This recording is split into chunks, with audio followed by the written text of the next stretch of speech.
Hello सबैजनालाई र यस समय भने फेरि पनि तपाईँको बिचमा भिडियो मार्फत आइरहेको छु अनि मलाई धेरैजनाले मेरो फेसबुकको मित्रहरूले सोधिरहेको थियो आजकल तपाईँको भिडियो आउनु छोड्यो त भनिकन भिडियो हाल्नुहोस् न भनिकन आइरहेको थियो मेसेजहरू अनि अलिकति बिजी थियो त्यही कारणले गर्दाखेरि भिडियोलाई त्यस्तो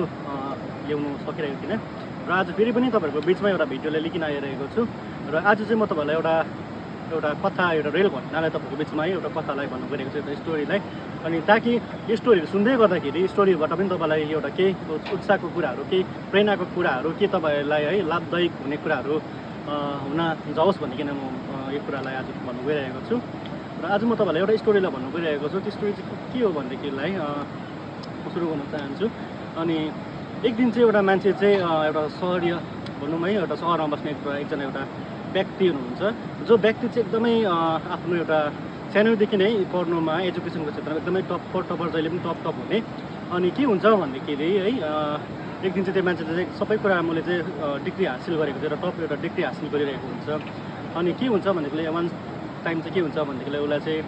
एउटा बस्तीमा एउटा घुम्ने एउटा रहर जाग्छ उत्पत्ति र त्यसै कारणले गर्दाखेरि आफ्नो सहरलाई छोडिकन है आफ्नो घरलाई छोडिकन ऊ चाहिँ एउटा अब बस्तीमा एउटा घुम्नुको लागि निक्लेको हुन्छ अनि जसरी बस्तीमा निक्लिँदै गर्दाखेरि के हुन्छ भनेदेखिलाई एउटा गरिब एउटा भनौँ है एउटा बस्तीको एउटा माझी दाइलाई भेट्छ है एउटा माझी दाइलाई अनि माझी दाइलाई भेटिकन भन्छ अनि मलाई तपाईँको जहाजमा मलाई पनि घुम्न दिनुहोस् घुमाइदिनुहोस् भनिकन भन्छ है यो जग्गाको अलिकति सुन्दर ठाउँहरूमा लगिन घुमाइदिनुहोस् भनेर भन्छ अनि एउटा त्यो माझी दाइले यस्तो प्रकारले भन्छ अनि उसलाई एकदमै एउटा गर्व लाग्छ अरे यस्तो एउटा मान्छे एउटा पढेको मान्छे है यस्तो अफसर मान्छे यहाँनिर मलाई घुमाइदिनु भनेर भन्दैछ त्यो चाहिँ मेरो लागि पनि एउटा प्रिभिलेज हो एउटा मेरो लागि पनि एउटा दामी मौका हो भनिकन है त्यो मान्छेबाट म केही कुरालाई सिक्नु सक्छु भन्ने कुराहरू उसकोमा पनि त्यो हेतुले उसलाई भन्छ अनि के भन्छ भनेदेखिलाई त्यहाँदेखि आउनुहोस् न त्यसो भए घुम्नुहोस् न भनिकन भन्छ है अनि जसरी त्यो केटालाई घुमाउनु लान्छ घुमाउनु लगेर जाँदाखेरि चाहिँ के हुन्छ भनेदेखिलाई टक्कै आफ्नो एउटा बोटमा हाल्छ एउटा जहाजमा हालिकन लान्छ है अनि लाँदै गर्दाखेरि के हुन्छ भन्दाखेरि त्यहाँनिर जसरी उनीहरू घुम्नु जाँदै गर्दाखेरि चाहिँ त्यहाँदेखि त्यो पढेको मान्छेले चाहिँ भन्छ है अनि त्यो मान्छेलाई भन्छ माझी दाइलाई भन्छ अनि यस्तो एउटा हरियालीलाई देखाउँछ अनि भन्छ दाइ यहाँनिर तपाईँले देख्दै हुनुहुन्छ यो रुखपातहरू देख्दै हुनुहुन्छ यो रुखपातहरूको पात चाहिँ किन तपाईँले हरियो छ तपाईँले किन यो रुखपातलाई चाहिँ तपाईँले यसको पात हरियो भएको तपाईँलाई याद छ भने उसले प्रश्न गर्छ त्यो माझी दाइलाई है अनि बिचार त्यो माझी दाइलाई याद हुँदैन है अनि भाइ मलाई याद भएन त भनिकन भन्छ है अनि उसलाई लाग्छ कि माझी दाइलाई चाहिँ लाग्छ मैले यत्रो एउटा पढेको मान्छे एउटा टप्पर मान्छेलाई एउटा है उसको यति एउटा हाई डिग्री भएको मान्छेलाई मैले मेरो जहाजमा चढेर गएको छु ताकि यो मैले उसलाई मेरो जहाजमा घुमाउँदै गर्दाखेरि त्यो व्यक्ति गएर म केही कुरालाई सिक्न सक्छु होला भन्ने उसले यति हितुले उसलाई उयो गरेको हुन्छ र जसरी त्यो केटालाई सोध्दै गर्दाखेरि उसले भन्छ सिधै एउटा अनेस्ट भएर सिधा है एउटा उसको जवाफ जान्छ अनि भन्छ कि मलाई त याद छैन भनिकन भन्छ है अनि उसले सोच्छ कि उसले मलाई केही कुराहरू भन्छ होला सिकाउँछ होला भनिकन भन्छ तर उसले भन्दैन है अनि अलिकति उसलाई अलिकति एउटा बिल्ला गर्ने एउटा अलिकति खिल्ली गर्ने एउटा वर्ड लाउँछ उसप्रति अनि ती कुराले उसलाई अलिकति एउटा कहीँ एउटा चोट लाग्न पुग्छ है अनि त्यस्तै गरी फेरि अलिकति जाँदै गरेको हुन्छ अनि जाँदै गर्दाखेरि त्यहाँदेखि भन्छ त्यसो भए तपाईँलाई केही कुरा चाहिँ याद छ त माथि दाइ भनिकन भन्छ है अनि मलाई त केही पनि याद छैन सर भनिकन भन्छ है अनि म त एउटा सिम्पल एउटा बोटलाई चलाइकन यो जहाजलाई चलाउँदै है अनि माछा मार्दै आफ्नो एउटा घर जीविकालाई चलाइरहेको छु भनिकन भन्छ है अनि त्यो सर एउटा पढेको मान्छेले के भन्छ भन्दाखेरि त्यो मान्छेले माझी दाइले के सोध्छ भन्दाखेरि भन्छ उसलाई फेरि पनि भन्छ त्यसो भए तपाईँले जहाज चलाउनु भएको चाहिँ कति वर्ष भयो त भनिकन प्रश्न गर्छ है अनि सोध्छदेखि मैले चलाएको चाहिँ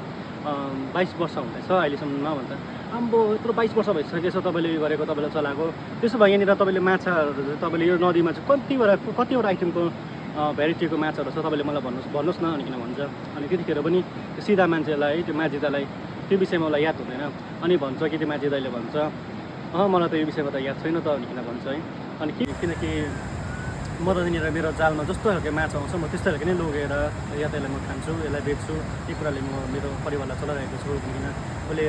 उसले सिधा मान्छेले है सिधा जवाफ दिन्छ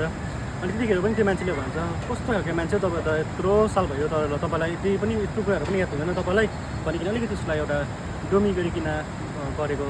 र उसले त्यो अनुभव गर्छ महसुस गर्छ है उसलाई अलिकति पेपर टाइप हेपेर बोलेको टाइपको त्यो कुराहरू गरिरहेको हुन्छ अनि त्यो कुराले गर्दाखेरि उसलाई अलिकति एउटा गिल्टनेस कुराहरू भइरहेको हुन्छ त्यसरी नै त्यो बातहरू उसको माझी दाइ र त्यो है पढेको एउटा एजुकेटेड मान्छेको एउटा डिग्री हासिल गर्ने मान्छेको त्यसरी नै उनीहरूको एउटा बातचित हुँदै जाँदै गरेको हुन्छ। अनि जाँदै गर्दाखेरि के हुन्छ भनेदेखिलाई एउटा अचानक त्यहाँनिर जाँदै गर्दाखेरि उनीहरू चढेको ढुङ्गा उनीहरू चढेको त्यो जहाज चाहिँ एउटा ढुङ्गामा गएर ठोकिन पुग्छ है। अनि त्यो ठोकिँदाखेरि चाहिँ के हुन्छ भनेदेखिलाई चाहिँ बिस्तारै त्यसमा एउटा पुल पर्छ एउटा दुलो पर्छ है। अनि त्यहाँनिर चाहिँ के हुन्छ भनेदेखिलाई बिस्तारै पानी आउँदै आउँछ है, त्यहाँनिर पानी भरिँदै जान्छ त्यो जहाजभित्र। अनि डराउँछ त्यो जो डिग्री हासिल गर्ने जुन त्यो सर त्यो केस चाहिँ डराउँछ है, त्यहाँनिर आत्तिन्छ। अनि भन्छ कि ला अब यो के गर्ने हामी किन भन्छ। अनि जहाजको जो माझी दाइ चाहिँ एकदम कुलसँगले भन्छ किन चाहिँ ऊ चाहिँ एउटा कुलसँगले बस्छ भनेदेखिलाई चाहिँ उसलाई चाहिँ त्यहाँनिर राम्रोसँगले याद हुन्छ कि अब म एउटा जहाज डुब्छ, अब म चाहिँ यहाँनिर म चाहिँ पौडी खेलिकन समुद्रबाट चाहिँ म चाहिँ पार गर्नको लागि चाहिँ मैले एउटा पौडीको खेलिकन एउटा निक्लिनुपर्ने हुन्छ। किनकि त्यो उसको माइन्डमा अलरेडी पसिसकेको हुन्छ। अनि उसको लागि चाहिँ त्यो एउटा कमन भइरहेको हुन्छ, किनकि त्यस्तो उसकोमा घटनाहरू त्यो घटना कतिबिना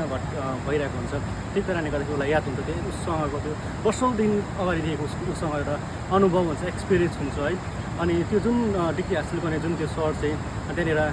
पुरा डराइरहेको हुन्छ, हताश गरिरहेको हुन्छ। अनि प्रश्न गर्ने गर्छ ल माझी दाइ हाम्रो जहाज त अब डुब्न लाग्यो के गर्नुपर्ने अब भनिकन उसले एकदम हताश डराउँदै भन्छ कि भन्दै गर्दाखेरि के हुन्छ भनेदेखिलाई त्यतिखेर भन्छ त्यो जहाज माझी दाइले भन्छ तपाईँ किन डराउनु भएको, तपाईँ किन अत्तालिनु भएको, अनि तपाईँले यत्रो पढेको मान्छे होइन, यत्रो डिग्री हासिल गर्ने मान्छे हुनुहुन्छ, अनि तपाईँलाई के तपाईँले यत्रो तपाईँले पढिन्जेलसम्म तपाईँले यत्रो तपाईँको डिग्री हासिल गरिन्जेलसम्म तपाईँलाई अहिलेसम्म कुनै तपाईँले सिकाएन, तपाईँले सिक्नु भएन यो कुराहरू भनिकन उसले एउटा मिठो जवाब दिने गर्छ। जस्तो टोनमा उसलाई अगाडिबाट त्यो माझी दाइलाई त्यो डिग्री हासिल गर्ने त्यो सरले भनिरहेको हुन्छ, त्यस्तै प्रकारले उसले पनि त्यो कुरालाई भन्छ। अनि त्यो जुन डिग्री हासिल गर्ने केटाले भन्छ अनि म त याद छैन मलाई। अनि त्यसरी नै त्यो जहाज डुब्न पुग्छ। अनि जब जहाज डुब्छ त्यतिखेर त्यो माझी दाइले है त्यो सर जो डिग्री हासिल गर्ने सरलाई उसले आफूले बोकेर निकाल्छ, त्यो नदीबाट पार गर्छ है। अनि मैले तपाईँहरूले यो स्टोरी किन भने भनेदेखिलाई स्टोरीबाट चाहिँ मैले तपाईँहरूलाई एउटै कुरालाई बताउन चाहिरहेको छु आज यस भिडियो मार्फत। अनि हामी धेरैचोटि आफ्नो एउटा ट्यालेन्टहरूमाथि है आफ्नो कसै मान्छेले हेऱ्यौँ भनेदेखिलाई अहिले संसारमा हेऱ्यौँ भनेदेखिलाई कसै मानिसहरू हामीले देख्छौँ कि आफ्नो एउटा डिग्रीमा एकदमै है मेरोमा त यस्तो बिएड गरेको डिग्री छ, मसँग ग्रेजुएट गरेको डिग्रीहरू छ है। यो कुराहरूमा बेसी मान्छेहरू के गरिरहेको हुन्छ भनेदेखिलाई आफूलाई एकदमै एउटा मात्र एउटा त्यो कुराहरू सोचिरहेको हुन्छ, जो नपढेको मान्छेहरूलाई हामीले तल दबाउने कुराहरू गरिरहेको हुन्छौँ। त्यस्तै प्रकारले अरू पनि हामीले हेऱ्यौँ भनेदेखिलाई जो मान्छेको आफ्नो एउटा ट्यालेन्ट छ, आफ्नो एउटा कला छ, सबैजना मान्छेहरू के गर्छ भनेदेखिलाई आफ्नो कलामाथि मान्छेहरू एकदमै घमण्ड गर्ने गर्छ है। अनि हामी त्यस्तो हुनु हुँदैन है। जसरी यहाँनिर मैले तपाईँलाई स्टोरी भने नि स्टोरीमा हामीले उयो गर्छौँ कि यो मान्छे यति बिना पढेको मान्छे आफ्नोमा यति बिना एउटा डिग्रीलाई हासिल गर्ने मान्छे लास्टमा अब एउटा नदीबाट निक्लिनुको लागि पार गर्नको लागि जसरी त्यो एउटा गरिब माझी दाइबाट है अनि एउटा गरिब उप्रति केही पनि त्यो कुराहरूलाई छैन, उसकोमा नलेजहरू केही पनि छैन, तर पनि त्यो माझी दाइले त्यो कुरालाई उसको एउटा अनुभवबाट एउटा एक्सपिरियन्सको माध्यमद्वारा उसलाई त्यहाँबाट उसलाई बोकिकन निकालेर तारेको छ खोला नदीबाट है। अनि त्यहाँनिर उसको ट्यालेन्टले उसको स्किलले त्यहाँनिर केही पनि गर्नु सकिरहेको थिएन त्यहाँनिर। अनि त्यस्तै गरी नै हामी एकअर्काले जति पनि आफ्नो एउटा ट्यालेन्ट छ, जस्तै मसँग के कुराको ट्यालेन्ट छ है, अरूसँग के कुराको ट्यालेन्ट छ, हामी त्यो कुरासँग हामी यसरी हामी एउटा युनाइटेड भइकन एउटा एकतामा भइकन है यो कुरालाई हामीले अगाडि बढ्यौँ भनेदेखिलाई चाहिँ हाम्रो जीवनमा हामीले कुनै पनि कुराको अनसक्सेसको कुराहरू फेलर कुराहरू है हाम्रो जीवनमा त्यो कुराहरू हुन सक्दैन है। अनि त्यही कारणले गर्दाखेरि मैले आजको भिडियो मार्फतबाट चाहिँ भन्नु खोजेको चाहिँ हो कि हामी जहिले पनि है आफ्नो ट्यालेन्टप्रति मात्रै हामी घमण्ड नगरौँ, हामी सबैजना आफ्नो एउटा ट्यालेन्टलाई लिकन हामी एउटा एकतामा भइकन एउटा युनिटी भइकन हामी अगाडि बढ्न सकौँ है। हामी त्यसरी चाहिँ हाम्रो जीवनको यात्रालाई हामीले है अगाडि बढाउन सक्छौँ है। अनि मैले आजको यो स्टोरीबाट तपाईँलाई यो कुरालाई मैले भन्नु चाहेँ है। अनि तपाईँलाई यदि यो भिडियोलाई तपाईँले मन पऱ्यो भनेदेखिलाई तपाईँले यो भिडियोलाई तपाईँले सेयर गर्न सक्नुहुन्छ, के कस्तो लाग्छ तपाईँले मलाई यस भिडियोमा तपाईँले